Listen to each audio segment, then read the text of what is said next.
Welcome to Picks with the Professor, the show where a real statistics professor And his friend Jake.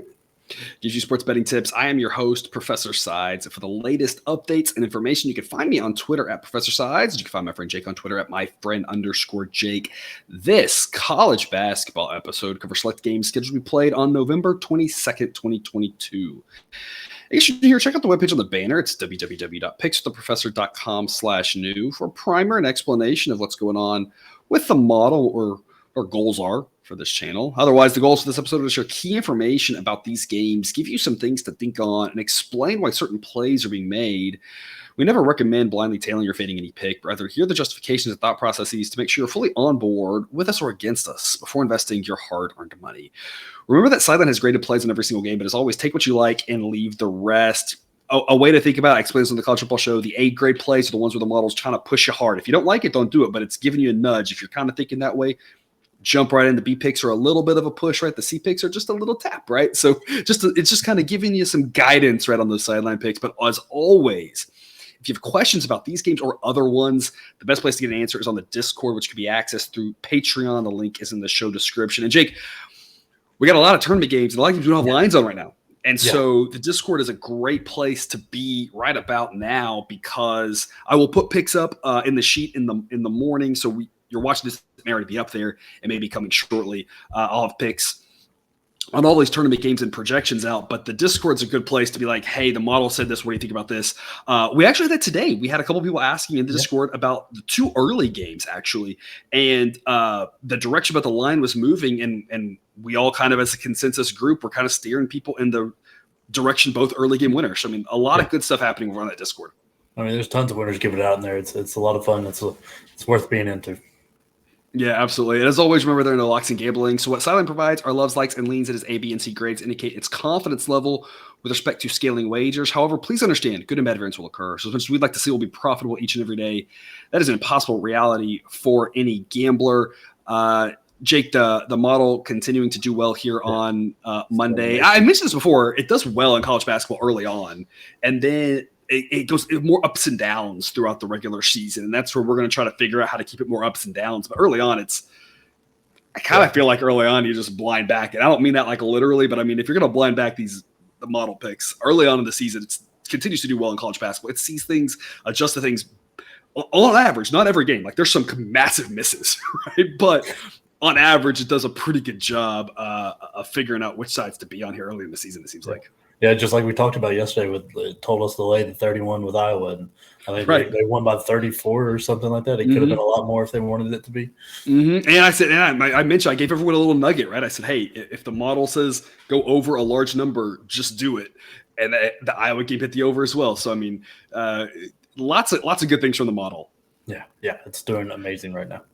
I mentioned this on Discord. I just can't wait for someone someday in the chat to be like, you don't even know anything about this model or something, as if I wasn't the one who built the thing myself. It's coming. I know it. I can't wait. I'm so excited for that day to come. At some point, somebody will. Yeah. All right. Well, before we get to today's slate, some reminders. Please hit that like button if you're on YouTube. Also, if you aren't yet, please consider subscribing or following. It's free. And if you turn on notifications, you won't miss any of the college basketball, MLB, or college football content that this channel provides. And I mentioned that Patreon. Check it out if you haven't yet. Lots of great benefits to be found there above and beyond what's happening here. Membership starts at just $3 per month. Gets you the plays of the day. $5 a month gets you the Discord. And then $10 and $15 gets you early access to picks and projections before the lines move. I tweeted about this on Monday's picks of the 30 A and B grade picks that I made. I think 4 of them went against me and 26 moved the direction I did. So the earlier you can get them, the better. Yes. It's not going to always matter, but I know it's a sore spot, Jake. I'm sorry we have to bring it up, but Utah was a great example of that, right? We locked in 4. Later on, it's 4.5. They win by 4, right? I mean, it doesn't happen often, but every time you can get that extra half point, that point, it's like sometimes it ain't going to matter, and sometimes it will. The frustrating part about that, of course, is Utah should have won that game by 20. Oh, they were ahead by, what was it, 23 to 4? Yeah, they were 19 early, 23 to 4. And stupid. And handed the ball away. Just like, I don't need this. Literally, almost 30 turnovers in the game. It's still won. I'm just curious how you handle that? The model has ways it's looking at that as well, of course. But how do you look at something like that? Because I always want to tell people, look at the process, look at the way the game played out. Don't just look at wins and losses, because sometimes it's fluky, right? When you analyze this sort of game, like, to me, I almost take away a little bit of a negative from both teams, because I look at that from Georgia Tech standpoint, and maybe you can say they did a good job forcing some turnovers, right? So maybe that gives them a little bit of forcing turnovers is absolutely critical in college basketball. But you have a turnover-heavy team like Utah, and I almost look at it and ding Georgia Tech a little bit and say, if they don't get lucky and or play a team that's just going to give the ball away, they're going to get run out of the gym. And I almost kind of take away a little bit from Utah, because I kind of say, I know the potential is there, but if they don't figure out how to control the ball, they aren't going to be able to handle anybody come conference play other than a couple of the bottom teams at home, right? Yeah. I mean, that's exactly what I ding Utah or Georgia Tech more than I do Utah, right? Mm-hmm. You get 30 extra possessions in a game, like whether that they didn't turn the ball over at all, hardly. It seemed like. If that's Utah just punting it out of bounds or you're stealing the ball, it doesn't matter. If you're not turning that into at least 20 points, that's really dangerous. Like, and that just really means your offense is absolutely struggling. Whether you can't finish fast breaks, you're making dumb decisions, or if you're set offense, it's not getting you any looks whatsoever.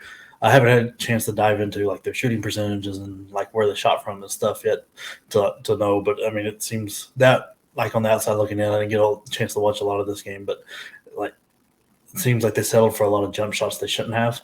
And like no man's land and things, and that's not going to pay off well. Like, I mean, Utah, hopefully they're not going to make a habit of 30 turnovers in a game. I'm going to say that I misspoke almost 20, not almost 30. Sorry, so that 19. I misspoke on that. Yeah, still very terrible. It doesn't really matter. Yeah. Like, it's still either way. I'm going to assume that that's not more a habit they're going to get into. And well, I think the announcer said they were averaging 11 a game coming in, which is also very bad. And it's like, you got worse, and credit to Utah down the stretch. I believe they had 18 turnovers with about 10 minutes to go in the game. So they only turned the ball over once more. It's just one of those things where it's like, that's what you got to see more of, right? You got to see a little bit less of like carelessness. And it was a lot of bad, terrible passes to me. And not every turnover necessarily, but there were a lot of them that I didn't feel like Georgia Tech really forced it. It really felt more like an unforced error for a lot of those turnovers. And like you said, you just gave Georgia Tech extra possessions. That's why they got back in the game. But yeah, in general, having all those extra possessions, if you hadn't have dug yourself in such a hole in the first, whatever that was, 5-10 minutes, they would have won that game because Utah would have handed it to them, But that also seems a lot of what happens under Pastner anyway. Winnable games go the wrong way, and he never beats anybody he shouldn't. But so it's I think a little bit of an indictment on him. But like I say with Utah, like I'm going to assume that's not going to be a habit, so I don't want to ding them too much for a bad game. Now, if that starts to become a habit, and that average goes from like 11 to 15 and stays around there, then that's when you want to start digging them. But you got to, like we talk about variance, you got to give them a chance to have that one bad game. Yeah. Well, like I said, 11 is not great. If it's 11, you can live with that. You want single digits, right? But you can at least live with 11. But still not good. And going the other direction. If it's 11 now it's going up, that's a bad trend. So absolutely, it's tough. And 11's of course in a small sample size, so we don't want to dive too much into that. But a wild game there. Anyway, we'll get to the games here. All lines courtesy of BetOnline. Sign up link in the show description and current as the time of this recording on Monday night. Jake, the A-plus play of the day, a lot of A-grade plays already in the picks, especially given that we weren't able to make picks on about half the games because of all the tournament games. But the model liked a lot of things early on here. For the best one, the A-plus one in your mind, Southern Indiana at St. Bonaventure. Sideline says this should be St. Bonaventure by a little over 10. I locked in 8.5. It's actually gotten a little bit better for you. The number as of right now that you're able to lock in is 7.5. So even better if you're watching this now. St. Bonaventure minus 7.5. Jake, why is that your A-plus play of the day? Like this year's Bonnies are nothing like last year's. And they don't have hardly any of the same players. Literally almost all the guys who played basically are gone. Yeah, I was going to say they're running a 7-man rotation instead of the 4-man. Instead of 5 last year. Because that was just wild. Daryl Banks, the third, is the main guy on the offense, and I don't know if you remember, but the St. Peter's run, he was their guy too. Well, he is doing a lot better in this more open, little faster paced offense where he's averaging 21, where he was averaging like 13 with St. Peter's. And he's shooting lights out, shooting above 40% from three. He's just making all the right decisions. There's not too much of scoring help behind him, but he's got to be loving every minute of this, and he's playing almost every minute of this, which seems to be a habit that this coach is going with, and I don't know how sustainable this is. I'm about to say it seems like a scary thing to be doing in November, right? Like that's kind of maybe what you pull in March when you see the finish line ahead. a little early for that, but whatever, right? We don't have to care about those games. We just have to win on this game. That's all we're worried about today, right? Yep. I meant to look into this, but he's averaging 39.8 minutes. So I'm like, what was the 30 seconds you sat out somewhere?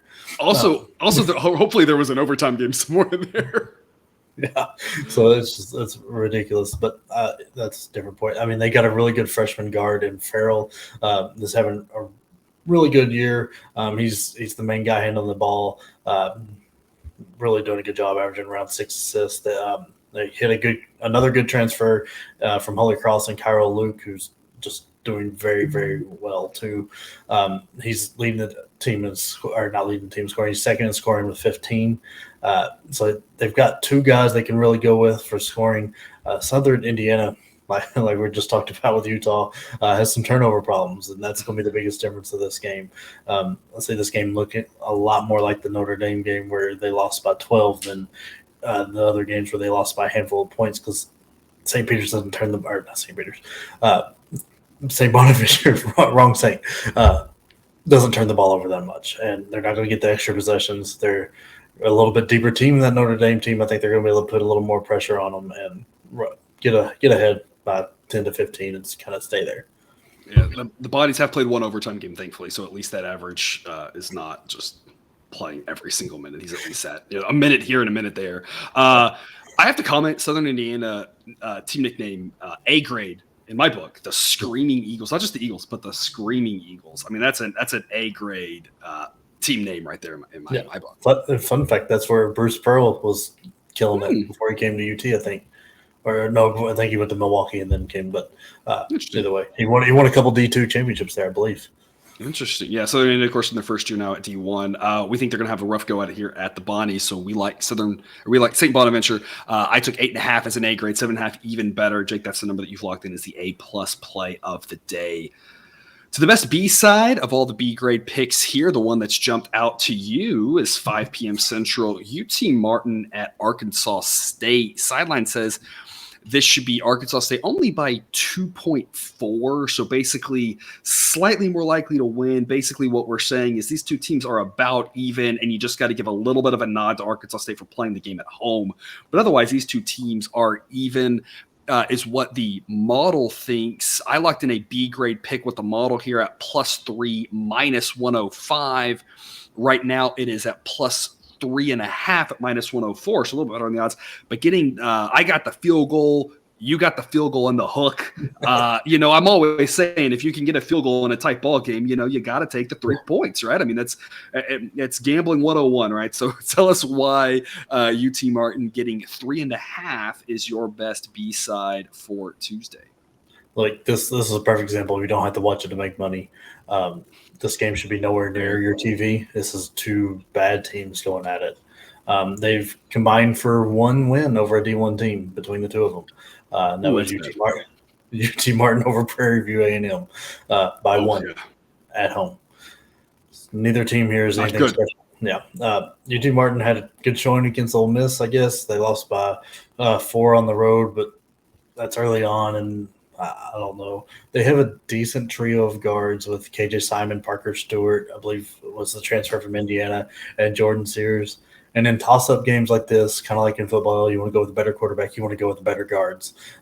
That's typically how it goes. That's one of the reasons I like UT Martin. Arkansas State seems to struggle to score and goes long stretches without doing it. That's not a good pattern for success. I think Martin keeps us close, maybe even wins it outright. But either way, it should be a tight game, but please don't watch. It is on ESPN Plus if you have literally nothing else happening in your life, but there's probably better things to watch. I'm sure you can paint a wall to watch it dry, too. harsh, Jake. to the Shake and Bake with Jake, the same game parlay. We're going to go to an early one, 11 a.m. Central in Texas here. We've got Northern Illinois and a Texas team, Northern Illinois and Sam Houston State. Sideline says this should be Sam Houston about minus 15. So it's got an A grade play on the Bearcats. We're able to lay 11 points. That's the number that I locked in, and that's the number that it still currently is in this game. The total on this one is currently 139 and a half.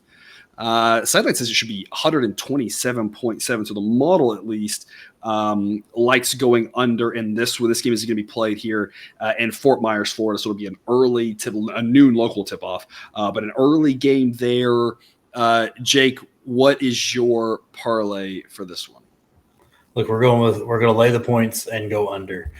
This is Northern Illinois is a bad team, and this is another huge benefit of being in Discord and all that. These are two small teams that once the money comes in, that line's going to move. I just don't think enough money's come in yet, or from the right person. I think that'll move very significantly towards Sam Houston State. But Northern Illinois is bad. They're 1-3, including a loss to a D2 school, and their only win is against a D2 school. They lost by 19 to Northwestern and 18 to Georgia Tech. Neither team is anything to write home about. They're just very, very bad. Zariq Nutter might be their best player. He averages a double-double, but besides that, they've got nothing on the squad. They're shooting terribly, 38% from three, 38% from the floor, 28.9 from three. Sam Houston State comes in undefeated with wins on the road at Utah and Oklahoma, and we've seen that Utah's got turnover problems, and that a lot of that is Sam Houston State really can force that on people, because they made Utah turn over about 20 times and Oklahoma turned it over about 20 times. They are just absolutely pressure defense, and just don't run a lot. They really keep the game slow. They're really slow in tempo. They have a really good guard that leads them in scoring and assists. The defense is outstanding. They force about 18 and a half turnovers a game. And if you want to take that into per possession, that's 27% of their opponent's possessions into the turnover. They keep everyone so far under 60. They've scored 120 in a game, but that was against a D2 school, and they put up 84. Laterno. Yeah, I don't know. It's a school 20 minutes away from where I played baseball in undergrad. Yeah. I feel like it's a French name. Probably. New Orleans, maybe? No, it's in Texas. It's an engineering school, actually. So their sports teams usually aren't great. It's almost kind of like what we see at the upper levels with a Notre Dame or a Stanford or some of these places having the higher academic requirements. Makes it a little bit tougher, not impossible, but tougher to compete. So same sort of thing. It's a pretty good academic school. I mean, they played a decent game with them. It wasn't too much of a blowout, but like I said, they scored 84. Other than that, they've been in the low 60s or upper 50s. I don't see them wanting to get too much above that. I think this game ends up real close to where Sideline has it, with the 120s range rather than up close to 140. I'm not sure where that number's coming from. No, sorry, I misspoke. 128. I looked at the wrong row. 128 is the number we're going under. But I like this under as well. Like I mentioned yesterday, anytime the model gives you a high number, go with the over. Anytime it gives you a low number, go with the under, unless it's so far away. Like if the model says 155 and the total's 160, it's like I kind of just leave that alone. I don't want to mess with that, right? But if it says 160 and the total's 160, I'm going over, right? And the same thing here when you get to the lower end. If the model says 125 and the total's 120, that's probably too much for me. But if it says 125 and the total's 125, I want to go under. That's what happened here. We're projecting a total under 130, under 120, and 128 seems high. You kind of laid it out, but I'm going to summarize what you just said more or less here. If you ignore the D2 games, here are the total number of points scored in these games. You had 63-46, that's 109. You had 68-50, that's 118. You had 52-51, that's 103. You had 65-55, that's 120. Now, it's getting to 130 seems impossible with these two teams.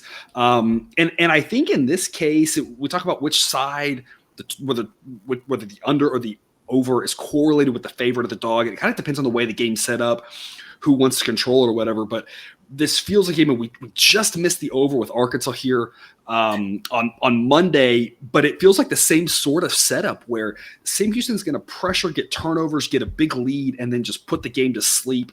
And they really want to do it even more than Arkansas, wants to do that. That was kind of just a lazy game with the blowout there at the end. But this is what Sam Houston wants to do. So if they get up like we think they will, they're 15. That second half, they are not going to be running and gunning. They're just going to basically take the air out of the ball, more or less. So in this case, I think that the laying the points in the under actually is correlated because there's a decent chance that Northern Illinois scores like 50 points in this game. And if they only score 50 points, Sam Houston's probably not going to get to 80.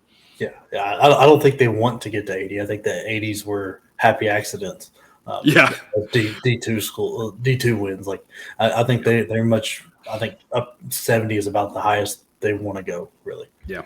All right, so for our parlay here, we're going to go Sam Houston State minus 11 and under 128. So the must-see TV game, I mentioned this at the top. There are a lot of really great tournament games. Jake, the one you and I were discussing, Creighton, Arkansas, I think is the – And that's going to be a blast. Yeah. Just eyeballing it right now, the model's probably going to say about a pick 'em. I don't know what the line will be. Again, we'll have a pick on that.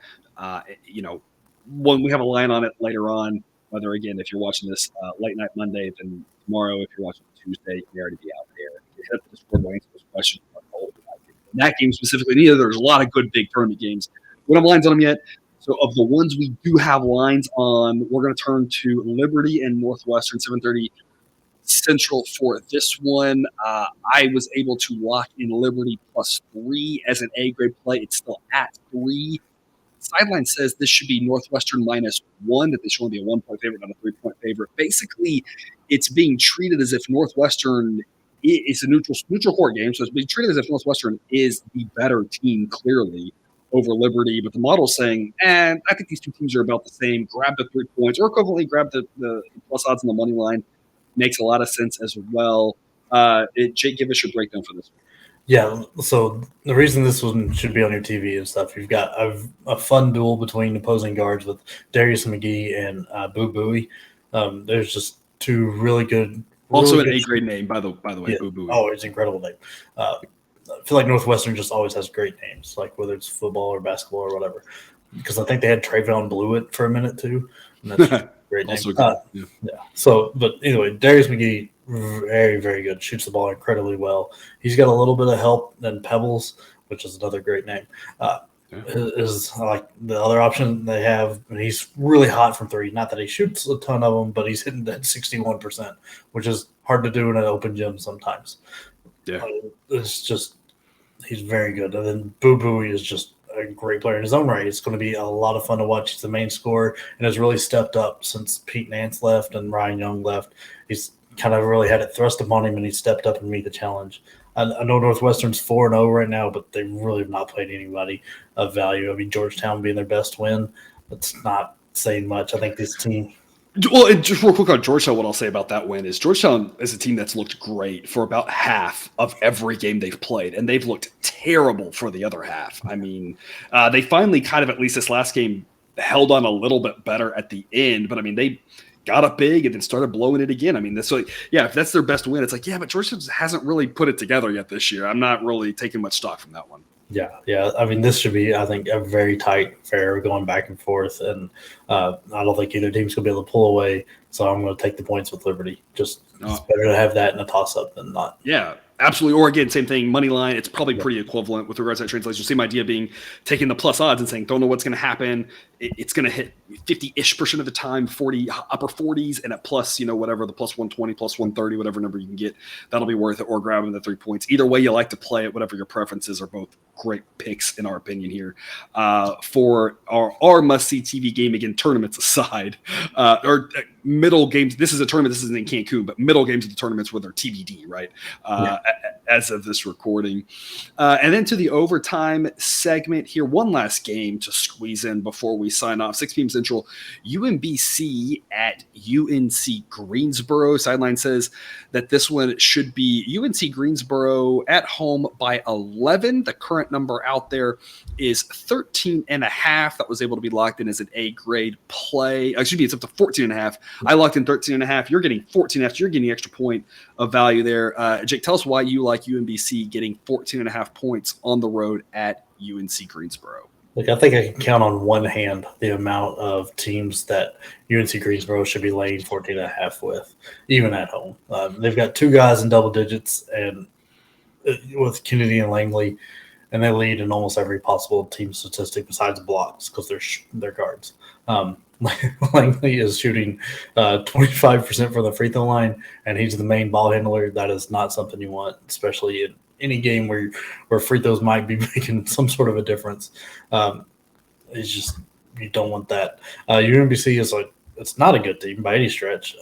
But they've got a little more depth than this UNC Greensboro team, and they're hitting their free throws at 81.5%, which could make a big difference in this game. They're running like a 7.5-man rotation and only turning the ball over 9 times. So there's not a lot of extra possessions given away. And it's not like any of the teams UMBC has been vastly different than this UNC Greensboro team than talent-wise. I think this is more of a play on that UNC Greensboro is not as good as what they're having to lay here at home than it is on UMBC being able to cover. But I don't really understand what's going on here with such a big number for UNC Greensboro. Yeah, IUPUI, Delaware State, Mississippi Valley State, Florida A&M, right? Maybe those 4. Sure they maybe can. They can one just more in there. Maybe. Or one of those in a week or 2 come back and there'll be one of those teams at the bottom that'll kind of have really dropped off, right? But not a great team laying such a big, nearly 14.5. I mean, it is a big number. We have seen earlier on, I talked about this, some bigger blowouts, but a lot of times those are happening with those bottom teams. And again, UMBC isn't great, but Kim Pom has them ranked 300th, and that's kind of about right. Pretty bad, but they're not in that. There's 363 teams. They're not in that bottom group that's just terrible. They're the type of team that's going to lose by 20 when they're playing the really good teams. But kind of like you're saying, UNC Greensboro, solid, but not that good. They're not in that tier that they should be able to clock a team like this. Yeah. I don't know that really because to cover this, they'd have to be up to 20, 22-ish at certain points in the game, and I don't see them doing that. I don't know where the offense would come from. Yeah. A solid team, but a team that also wants to slow it down, and a team that's better defensively than offensively, and that's just. Yeah. It's not impossible. It's just not a great combo. Again, there's no locks in gambling, right? So this is an A-grade play, but the A-grade plays, I think they're around 57% or something, which is fantastic. Still 43% of them lose, right? So that's gambling, right? We all are aware of that. But yeah, it's hard to see a team that's going this slow, that's better defensively than offensively, winning by a big number. It's like everything has to go right for them, and they could just hit a bunch of shots and UMBC just go ice cold. But UNC Greensboro, I think their strength is going to be more exemplified in hanging in with teams better than them, hanging in with those top 100 teams, because they're going to slow it down, limit the possessions, play solid defense, and they're going to lose by, I don't know if they play them. I'm assuming they'll play, Duke later on or something, or North Carolina or whatever these teams are. Virginia, right? They're going to play those teams, and they're going to only lose by 7. Everyone's going to be surprised. It's they're going to put a scare into one of these teams because of that's their wow moment, not blowing out teams, because that's not really what they're built to do. At least that's our perception of them. So we like grabbing. Good point. So we like grabbing all these points with UMBC. Sorry, say that again. Yeah, I was just saying they're more built for hanging in. Think about when Virginia plays some of these teams. They don't really blow their doors off scoring wise, or at least in the past. This team might be a little bit different. This team might. It's kind of scary. Yeah, they can dominate a game and win it by 12, and you'll look up at the end of the games how do you only win that by 12? You should have been ahead by 30. And I think that UNC Greensboro is going to be hanging in games they shouldn't because of how they play. Or sometimes I feel like with Virginia, I watch it and I feel like they never make me feel comfortable, but they never make me feel scared either. They're perfectly happy just playing with an 8-point lead the whole game, and it's how do I feel comfortable with just like but they don't. This other team's hanging in there, but I also am like, but they still don't have a chance. They're not going to make this comeback, right? That's kind of the similar mold that they're eyeing here with the better defense, worse offense, slow it down, that sort of game. So again, we love grabbing all those points with UMBC. Jake, you're officially getting 14.5. Those are the games we're covering here. Again, a reminder: hit us up on the Discord for questions about all the tournament games that don't have lines as of yet. Jake, any parting words before we sign off? No, this is great. We get just a bit of a taste here with Creighton and Arkansas, and I think even that Louisville Texas Tech game could be fun to watch. So it's getting into the big name games, especially around closer to Thanksgiving and right after that when that Phil Knight Classic Legacy, whatever it's called, gets going. That's got a lot of good names in it. This is going to be a great time of year for a minute here. All right. Well, thanks for tuning into this episode of Picks with the Professor. Don't forget to subscribe so you can ensure all the sports betting content we provide on this channel is dropped right into your feed. Back in tomorrow with more college basketball betting content. And until then, as always, best of luck. And remember, you can eat your betting money, but please don't bet your eating money.